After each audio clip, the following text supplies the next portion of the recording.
Staff Sergeant Maria Santos stood barely 5 feet 2 inches tall in her combat boots. Her slight frame made her look more like a teenager than a seasoned soldier with 8 years of military service. The other soldiers in Delta Company often joked that she could hide behind a telephone pole, and some days Maria wondered if they were right. At 26, Maria had fought harder than most to earn her place in the 75th Ranger Regiment. While her male counterparts relied on brute strength to overcome obstacles, she had developed something far more valuable, an almost supernatural ability to move unseen and unheard through any terrain. Her instructors called it a gift. Her fellow soldiers called it weird. The morning sun beat down mercilessly on Forward Operating Base Phoenix in Afghanistan's Helmand province. Maria wiped sweat from her forehead as she completed her 5th lap around the base perimeter. Physical training was mandatory, but for her, it was also a form of meditation. Running helped clear her mind and focus her thoughts. As she rounded the final corner, Maria noticed unusual activity near the command center. Black SUVs with tinted windows sat parked outside, and men in expensive suits walked alongside military officers. Something big was happening. "Santos!" The voice belonged to First Sergeant Richards, a massive man whose voice could be heard across the entire base. "Command wants to see you. Now!" Maria's stomach tightened. Being called to command usually meant one of two things: recognition or trouble. Given her recent history, she suspected it might be the latter.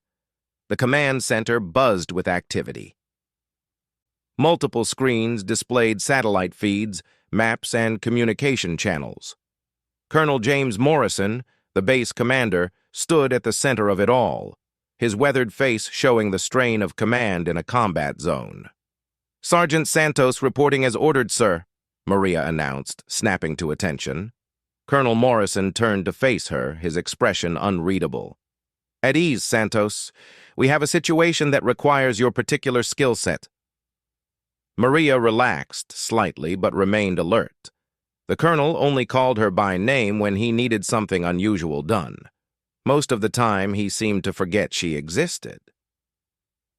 3 days ago, terrorists attacked the international school in Kabul, Morrison began, pointing to a large map on the wall. They took 53 hostages, including 47 children and 6 teachers. "The hostages are being held in the school's main building." Maria's blood ran cold. She had a younger sister back home in Texas who was about the same age as those children. The thought of kids being terrorized made her hands clench into fists. "The terrorists are demanding the release of their leader from prison and safe passage out of the country," Morrison continued. "They've already killed 2 hostages to show they're serious." One of the men in suits stepped forward. "I'm Agent Collins from the State Department. The Afghan government has agreed to let us attempt a rescue operation, but time is running out. The terrorists have given us 48 hours to meet their demands, or they start executing 1 hostage every hour." Maria's mind raced. "Sir, what does this have to do with me? Surely you're sending in a full assault team?" Colonel Morrison exchanged glances with Agent Collins before answering. "The building is heavily fortified. The terrorists have positioned snipers at every window and have booby-trapped all the main entrances. Any conventional assault would result in massive civilian casualties. We need someone who can get inside without being detected," Agent Collins added. "Someone small enough to use unconventional entry points and skilled enough to operate alone behind enemy lines." The pieces fell into place in Maria's mind. They wanted her because she was small, because she could fit through spaces that larger soldiers couldn't. For once, her size wasn't a disadvantage, but the key to mission success. "The school has an old ventilation system that connects to the main building," Morrison explained, pulling up architectural blueprints on one of the screens. "The ducts are too small for most soldiers, but intelligence suggests you could navigate them." Maria studied the blueprints carefully. The ventilation system was indeed narrow, designed decades ago when building codes were different. Most soldiers would never fit through those passages, but her petite frame might just make it possible. "What's the operational plan, sir?" she asked. Agent Collins stepped closer to the map. "You would infiltrate the building through the ventilation system and conduct reconnaissance. Once you've assessed the situation, you'd report back so we can plan a coordinated rescue operation." Maria frowned. Something didn't add up. "Sir, if the situation is as urgent as you say, why not have me begin the rescue immediately?" "Every minute we wait puts those hostages at greater risk." The room fell silent. Morrison and Collins exchanged another look, and Maria realized there was something they weren't telling her. "Sergeant," Morrison said finally, "this is purely a reconnaissance mission. You are not authorized to engage the enemy unless absolutely necessary for your own survival. Your job is to gather intelligence and get out." But Maria could read between the lines. They were asking her to enter a death trap to collect information that might help save those children, but they weren't giving her the tools or authority to actually save them herself. It was a suicide mission disguised as reconnaissance. "I understand, sir," she replied, though her mind was already working on alternatives. The briefing continued for another hour. Intelligence reports indicated at least 12 terrorists inside the building, all heavily armed. They had divided the hostages into 3 groups and positioned them throughout the school to make a rescue more difficult. As the meeting concluded, Maria felt the familiar weight of responsibility settling on her shoulders. She had been chosen for this mission not because she was the best soldier available, but because she was the most expendable. If she died attempting this reconnaissance, the military could claim they had tried everything while minimizing their losses. Walking back to her barracks, Maria passed a group of soldiers from Alpha Company. She heard one of them whisper, "Can you believe they're sending Tiny Santos on a real mission? She'll probably get lost in those air ducts." The comment stung. But Maria had learned long ago that proving herself with words was useless. Only actions mattered in the military, and she was about to get the chance to prove what she was really capable of. Her barracks roommate, Specialist Jennifer Walsh, was cleaning her rifle when Maria entered. Walsh was one of the few soldiers who treated Maria as an equal rather than a curiosity. "Heard you got called to command," Walsh said without looking up from her weapon. "Everything okay?" Maria began gathering her gear, carefully selecting items that would be useful for infiltration. "Just another assignment," she replied, not wanting to violate operational security. As she packed, Maria's mind wandered to her childhood in San Antonio. Growing up in a rough neighborhood, she had learned early that being small meant you had to be smart and fast to survive. While other kids her age were playing video games, she was learning how to move silently through buildings and how to hide in spaces that seemed impossible to access. Her father, a Marine veteran, had taught her that size wasn't everything in combat. "It's not how big you are, mija," he would say. "It's how big your heart is and how smart you fight." Those lessons had carried her through basic training, ranger school, and 3 combat deployments. Now they would be put to the ultimate test. The mission briefing had been scheduled for 600 hours the next morning, which gave Maria the rest of the evening to prepare mentally and physically. She knew that once she entered those air ducts, she would be completely on her own. No backup, no support. No way to call for help if things went wrong. As night fell over the base, Maria lay on her bunk staring at the ceiling. Tomorrow, she would either prove that she belonged among the elite soldiers of the 75th Rangers, or she would die trying. Either way, she was done being underestimated. The mission would begin before dawn. In less than 8 hours, she would enter hell itself to save 50 innocent lives. The thought terrified and exhilarated her in equal measure. Outside her window, she could hear the distant sound of helicopters conducting night patrols. Soon, one of those helicopters would carry her toward the most important mission of her life. 50 hostages were counting on her, even though they didn't know she existed. Maria Santos might be considered too small for conventional combat, but tomorrow she would show the world that sometimes the smallest person could make the biggest difference. The children trapped in that school needed a hero, and whether her superiors believed it or not, they were about to get one. She closed her eyes and began to pray, not for her own safety, but for the strength and skill to bring those innocent people home alive. Tomorrow would test everything she had learned and everything she believed about herself. She intended to pass that test no matter what it cost her. The helicopter touched down 3 blocks from the international school at exactly 0330 hours. Maria Santos slipped out of the aircraft like a shadow, her movements silent despite the weight of her equipment. She carried minimal gear, a suppressed pistol, night vision goggles, a tactical knife, rope, and a small communications device that probably wouldn't work once she was inside the building's thick walls. The pilot gave her a thumbs up before the helicopter lifted off into the darkness. Maria was now completely alone in hostile territory, exactly where her commanders expected her to fail. The streets of Kabul were eerily quiet at this hour. Maria moved through the shadows with practiced ease, staying close to buildings and avoiding the main roads where terrorist lookouts might spot her. She had studied satellite maps of the area for hours, memorizing every alley, every rooftop, every possible route to the school. As she approached the target building, Maria's heart rate increased. The 3-story school looked like a fortress in the darkness. Every window was blocked with furniture or covered with sheets. Armed men could be seen silhouetted against the lights inside, confirming that the terrorists were maintaining constant vigilance. Maria circled the building once, staying well back in the shadows. The main entrances were definitely booby-trapped. She could see wires and suspicious devices even from a distance.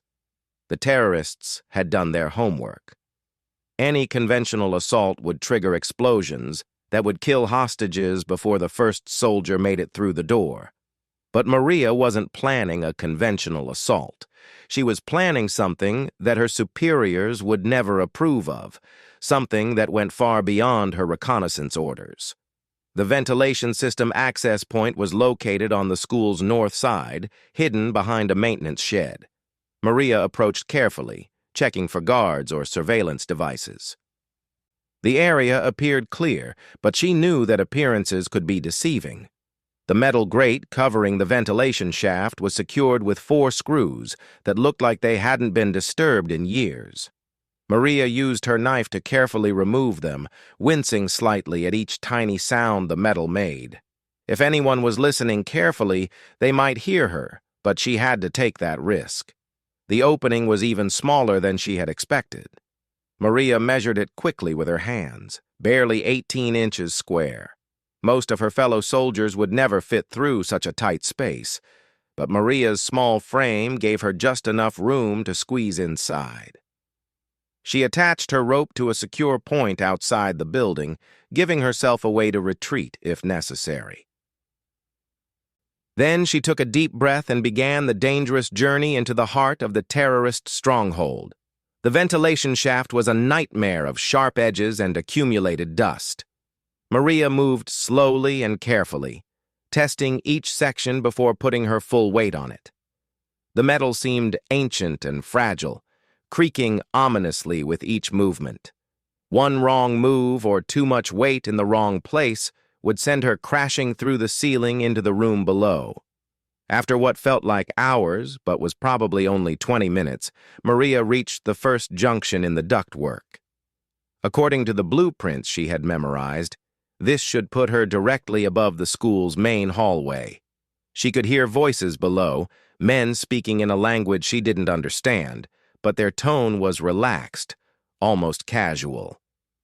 Maria carefully removed a small mirror from her kit and angled it through a gap in the ductwork. Below her, 2 terrorists sat in chairs, assault rifles resting across their laps. They appeared to be guards watching the main corridor. Behind them, she could see a closed classroom door with Arabic writing scrawled across it in red paint. Her blood ran cold as she realized what the writing probably said. The hostages were likely being held in those classrooms, and the guards were positioned to prevent any rescue attempts. Maria continued through the ductwork, mapping the building's layout as she went. The intelligence reports had been accurate about the number of terrorists. She counted 12 distinct voices as she moved through the system. But what the reports hadn't mentioned was how organized these men were. They had established overlapping fields of fire, created fallback positions, and positioned hostages strategically to prevent any assault. In the central part of the building, Maria discovered something that made her stomach turn. Through a gap in the ductwork, she could see into what had once been the school's library. 20 children, all between the ages of 8 and 12, sat huddled together in the center of the room. They were tied together with rope and looked terrified beyond words. 3 armed men guarded them, and Maria could see that they had placed explosive devices around the room's perimeter. If anyone tried to storm the library, the terrorists could kill all 20 children with the push of a button. Maria's hands shook with rage as she watched one of the terrorists kick a small boy who had been crying. The child's whimper echoed through the ventilation system, and Maria had to bite her lip to keep from making a sound. She continued her reconnaissance, finding 2 more groups of hostages in separate locations. The terrorists had indeed divided them strategically throughout the building. Any rescue attempt would have to coordinate perfectly to save all 3 groups simultaneously, or the unsaved hostages would be executed in retaliation. But as Maria completed her circuit through the ventilation system, she realized something that changed everything. The terrorists had made one critical mistake in their planning. They had positioned themselves to defend against an assault from outside the building, but they hadn't considered the possibility of someone already inside. From her position in the ductwork, Maria had clear lines of sight to several terrorist positions. More importantly, she could move between floors without being detected, giving her the ability to strike at multiple targets before they realized what was happening. Maria knew she should report back to command with her reconnaissance findings. That was her mission, her orders, her duty as a soldier. But she also knew that by the time a full assault team could be organized and deployed, many of those children would be dead. The terrorists had given the government 48 hours to meet their demands, but Maria had been listening to their conversations, and she understood more of their language than she had let on during her briefing. They had no intention of releasing the hostages alive, regardless of whether their demands were met. This was a suicide mission for them, and they planned to take as many innocent people with them as possible. Maria made a decision that would either save 50 lives or end her military career permanently. She was going to ignore her orders and attempt a solo rescue operation. The first target was obvious: the guard post at the main hallway. The 2 terrorists there were relaxed and confident, certain that no threat could reach them without triggering their elaborate early warning systems. They were wrong. Maria positioned herself directly above the guards and carefully removed a section of the ductwork grating. The metal was old and came away easily, but she caught it before it could fall and make noise. Now she had a clear shot at both targets. She drew her suppressed pistol and took careful aim. The weapon was equipped with subsonic ammunition that would make even less noise than usual, but she would still have to work quickly before anyone discovered the bodies. Maria controlled her breathing and squeezed the trigger twice in rapid succession. Both guards collapsed silently, their weapons clattering to the floor. The sound of the rifles hitting the ground seemed impossibly loud in the quiet building, but no one came to investigate. She quickly rappelled down her rope into the hallway and dragged the bodies out of sight. Her heart was pounding, but her hands remained steady. This was what she had trained for, what she had spent 8 years preparing to do. The closest group of hostages was in a classroom at the end of the hall. Maria could hear children crying softly behind the closed door. According to her reconnaissance, 3 terrorists were guarding 15 hostages in that room. Maria approached the door carefully, listening for movement inside. One guard seemed to be pacing back and forth, while the others remained stationary. She would have to take all three quickly and quietly, or the remaining terrorists in the building would be alerted. She tested the door handle and found it unlocked. The terrorists were confident in their defensive positions and hadn't bothered securing individual rooms. Another mistake that Maria intended to exploit. Taking a deep breath, Maria burst through the door with her weapon raised. The pacing guard was caught completely off guard and fell before he could raise his rifle. The second guard managed to shout a warning but was silenced by Maria's precise shooting before he could fire a shot. The third terrorist had positioned himself behind a group of children, using them as human shields. He pointed his rifle at a small girl's head and screamed in broken English, "Drop weapon or child dies." Maria never hesitated. She put a bullet through the terrorist's forehead before he could finish his threat. The man's finger was on the trigger when he died, but the bullet went harmlessly into the ceiling. The classroom erupted in terrified screams as 15 children realized they were suddenly free, but didn't understand what was happening. Maria holstered her weapon and raised her hands to show she wasn't a threat. "I'm here to help," she said in the calmest voice she could manage. "I'm going to get you out of here, but I need you to be very quiet." A young teacher who had been tied up in the corner managed to speak through her gag. Maria quickly cut her bonds, and the woman helped calm the children. "How many more?" the teacher whispered. "2 more groups," Maria replied. "I'm going to get them too, but I need you to take these children to safety first." She led the group to the window she had identified during her reconnaissance as the best escape route. It opened onto a fire escape that would allow the hostages to reach the ground safely. "Go to the building across the street and wait for the police," Maria instructed. "Don't come back no matter what you hear." As the first group of hostages escaped into the night, Maria realized she had crossed a line from which there was no return. She was no longer following orders or conducting reconnaissance. She was fighting a one-woman war against 12 armed terrorists, and the odds were not in her favor. But as she watched those children reach safety, Maria knew she had made the right choice. 50 innocent lives were worth more than her career, her orders, or even her own life. The next group of hostages was located on the 2nd floor, and the terrorists would surely have heard something by now.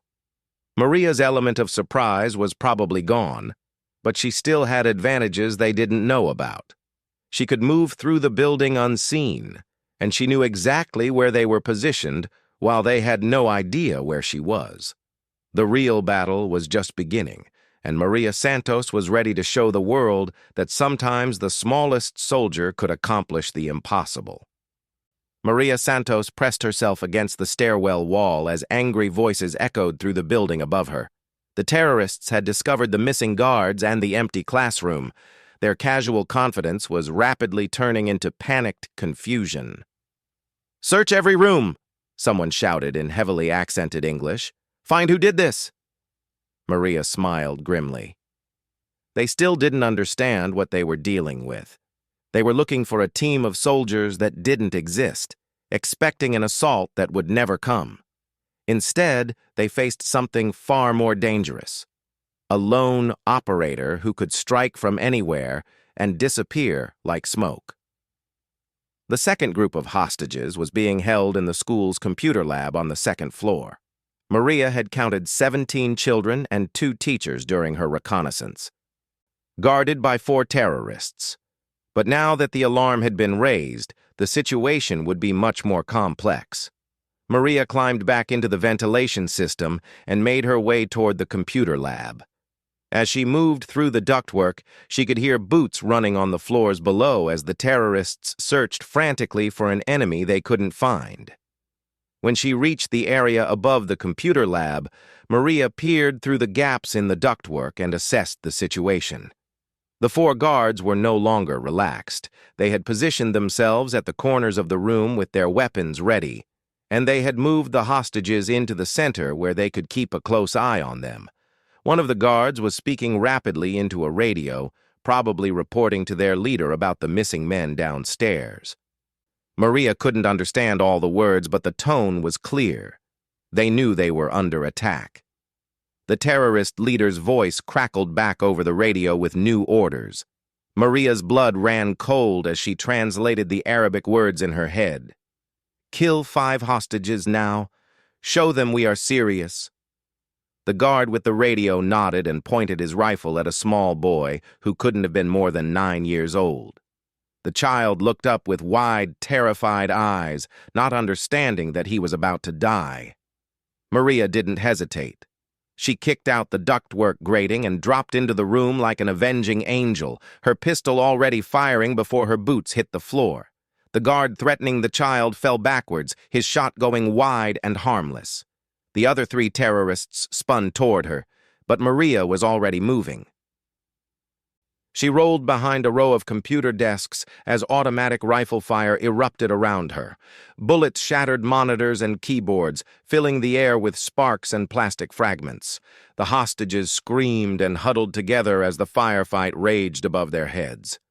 Maria knew she had to end this quickly before someone got caught in the crossfire. She pulled a flashbang grenade from her belt. She had been saving it for exactly this situation. The device would temporarily blind and deafen everyone in the room, giving her the advantage she needed. "Close your eyes and cover your ears," she shouted to the hostages before pulling the pin. The explosion was deafening in the confined space. The terrorists stumbled blindly, their rifles firing wildly as they tried to locate their target. Maria moved through the chaos like a ghost, her night vision equipment protecting her from the grenade's effects. She eliminated the remaining 3 guards with precise shots, each one falling before their vision cleared enough to see her.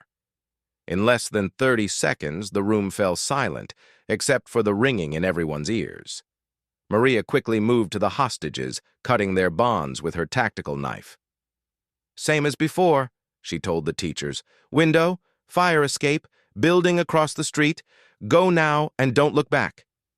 As the second group of hostages made their escape, Maria could hear more voices approaching the computer lab.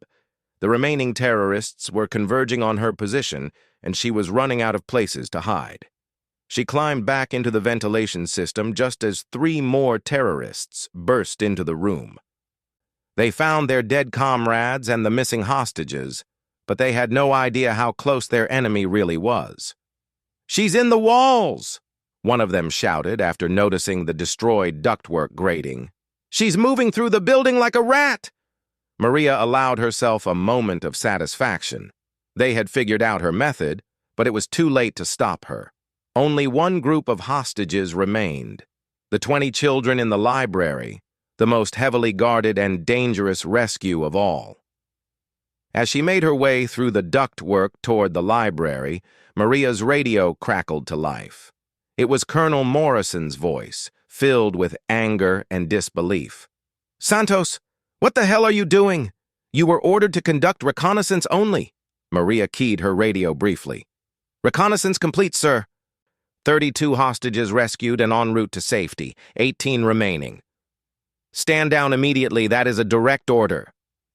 Maria turned off her radio. She had come too far to stop now, and those final children needed her. The military could court-martial her later if she survived. The library was the most dangerous location in the building. Maria could see through the ductwork that the terrorists had positioned explosives around the room's perimeter and had a dead man switch to detonate them if anything went wrong. The terrorist leader himself was in this room, a tall man with a scarred face who kept his finger on the detonator at all times. 5 heavily armed guards were positioned throughout the library, all of them now alert and scanning for threats. The 20 children sat in the center of the room, tied together and surrounded by enough explosives to bring down half the building. This was the scenario that military tacticians called impossible. Any conventional rescue attempt would result in the deaths of all 20 children. But Maria Santos had never been conventional, and she refused to accept that any child's death was inevitable. She studied the room layout carefully, noting the position of each guard and the location of the explosive devices. The terrorist leader was standing near a window, his finger poised over the detonator. If she could eliminate him first, the other guards might hesitate long enough for her to neutralize the threat. But the terrorist leader was smart. He had positioned himself where no conventional sniper could reach him, and he had clear lines of sight to all the entrances. He wasn't taking any chances. Maria noticed something that might give her the edge she needed. The library had an old chandelier hanging from the center of the ceiling, directly above the hostages. If she could reach it through the ductwork, she might be able to get an angle on the terrorist leader that he wouldn't expect. It was an insane plan, but it was the only chance those children had. Maria carefully moved through the ductwork until she was positioned above the chandelier. The metal fixture looked old but sturdy, probably installed when the school was built decades ago. She would have to trust that it could support her weight long enough to take the shot. She removed another section of ductwork grating, this time directly above the chandelier. The terrorist leader noticed the small sound and looked up. But he couldn't see her through the shadows. "Check the ceiling," he ordered one of his men. As the guard moved toward the ladder to investigate, Maria knew she was out of time. She had to act now or watch 20 children die. She dropped from the ductwork onto the chandelier, her weight causing the old fixture to sway dramatically. The sudden movement caught everyone's attention, and all 5 guards raised their weapons toward her. But Maria had already taken her shot. The terrorist leader's eyes widened in surprise as he looked down at the bullet wound in his chest. The detonator fell from his lifeless fingers and clattered across the floor. Automatic rifle fire erupted from all directions as the remaining guards tried to shoot Maria off the chandelier. She swung from the fixture like an acrobat, her small size and agility making her a nearly impossible target in the swaying light. She returned fire while swinging, her shots precise despite the chaotic movement. One by one, the guards fell as Maria's bullets found their marks. The library filled with smoke and the smell of gunpowder as the firefight raged. When the shooting stopped, Maria dropped to the floor and immediately ran to the detonator. The device had a timer display that showed 2 minutes and counting down. The terrorist leader had activated it before he died, perhaps with his final breath, or maybe it was programmed to activate automatically if his heart stopped. Maria's hands flew over the device, using the bomb disposal training that every ranger received. She had 2 minutes to disarm enough explosives to save 20 children, and she had never defused anything this complex before. The children watched in terrified silence as Maria worked frantically with the wires and circuits. She could hear helicopters approaching outside, probably the full assault team that was supposed to conduct this rescue operation. But they would arrive too late unless she could stop the countdown. With 30 seconds remaining, Maria made a decision that was part training and part desperation. Instead of trying to disarm all the explosives, she focused on disconnecting just the ones positioned nearest to the hostages. If she could create a gap in the blast pattern, the children might survive even if the building came down around them. She cut 3 wires simultaneously with her knife, hoping she had identified the right connections. The countdown timer flickered and stopped at 15 seconds. Maria didn't wait to see if the explosives were truly disarmed. She grabbed her knife and began cutting the ropes that bound the children together. "Everyone to the window!" she shouted. "Move! Move! Move!" The children ran for the fire escape as the sound of helicopters grew louder outside. Maria was the last one out of the library, and as she stepped onto the fire escape, she could hear the building groaning ominously behind her. Her bomb disposal hadn't been perfect. Some of the explosives were still active, and the structural damage was causing the old building to collapse slowly. But all 20 children were alive and climbing down to safety.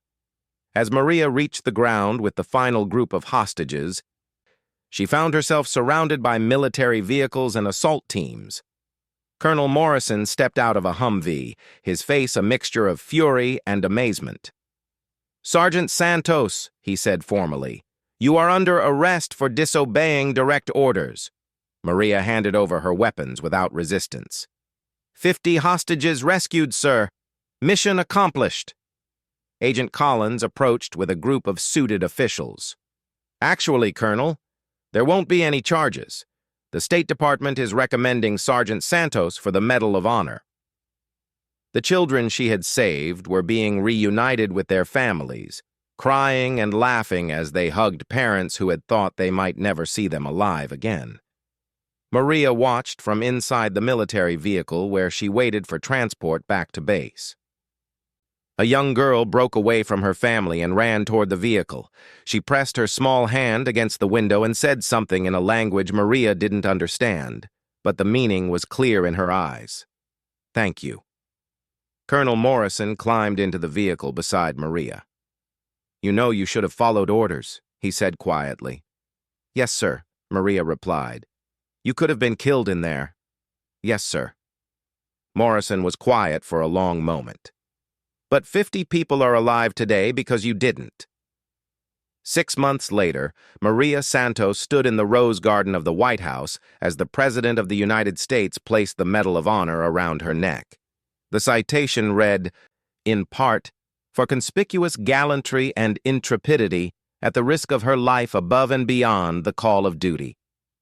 The ceremony was attended by many of the children she had saved, now healthy and happy and safely back in school.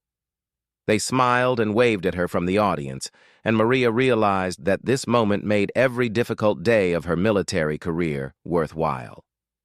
After the ceremony, a young reporter asked her about the mission.